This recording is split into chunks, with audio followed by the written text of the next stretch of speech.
So the 5 most superficial muscles of the anterior forearm all have origins at the common flexor tendon up here. And you can remember these with the mnemonic PFPF on FDS. First, we have Pronator teres.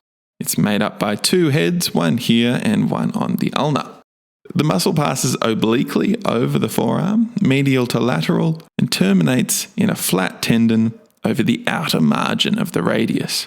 Between the 2 heads passes the median nerve, and when it contracts, it brings the radius up and toward the ulna, contributing to pronation of the forearm, as you can see here.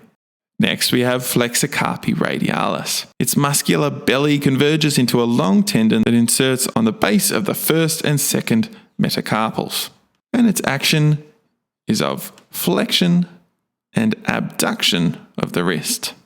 As you can see here, flexion and abduction of the wrist. Palmaris longus is a really quite slender muscle that goes to become tendinous in around the mid-forearm. There it is there, becoming a tendon. It then merges into the palmar aponeurosis, stretches across the palm of the hand like that.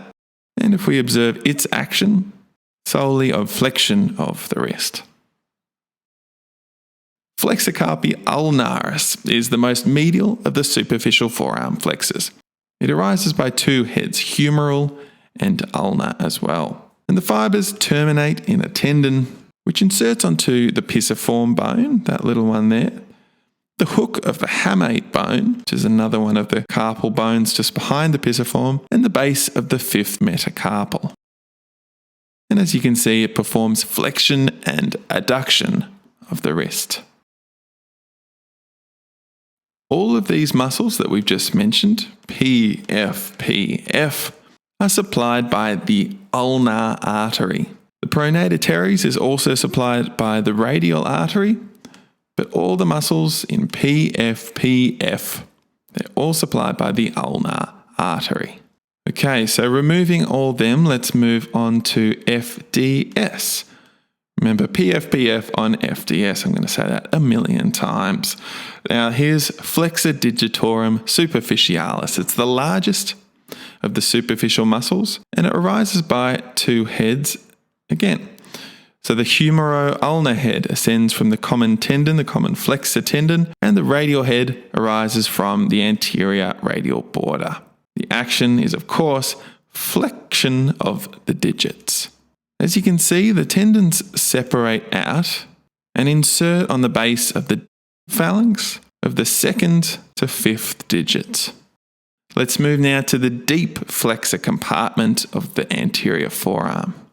Removing all of the anterior compartment, the first one we'll talk about is Flexor Digitorum Profundus. If we show that in isolation, we can see the tendons running all the way to the distal phalanges of the 2nd to 5th digits. Now these tendons are actually running through the arch created by the Flexor Digitorum superficialis. Blood supply for the Flexor Digitorum Profundus comes from the anterior interosseous artery. Now let's talk about Flexopolysis Longus. It arises from the grooved anterior surface of the radius and ends in a flattened tendon that passes behind the flexor retinaculum, which is just around here, to enter its own synovial sheath. It inserts on the palmar surface of the base of the distal phalanx of the thumb, and as its name suggests, it performs flexion of the pollicis, which is the thumb. Its blood supply comes from the anterior interosseous artery as well. Then we have the Pronator Quadratus muscle, which is a flat, square muscle between the distal parts of the radius and ulna.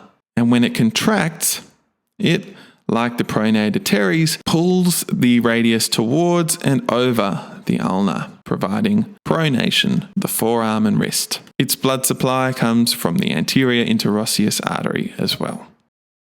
The last muscle that we'll discuss in this video is the Brachioradialis. It's included in the anterior forearm because that's actually where we see most of it, but it's the only muscle in this position that's innervated by the radial nerve. The rest are innervated by the ulnar nerve. So we're mentioning it here, but it's considered kind of separate to the rest of the muscles that we've already discussed. It does contribute to some similar movements though, that of flexion of the elbow and then supination and pronation as well. Just to cover the origin and insertion of that muscle, that's the lateral supracondylar ridge of the humerus where brachioradialis begins and it inserts on the distal radius.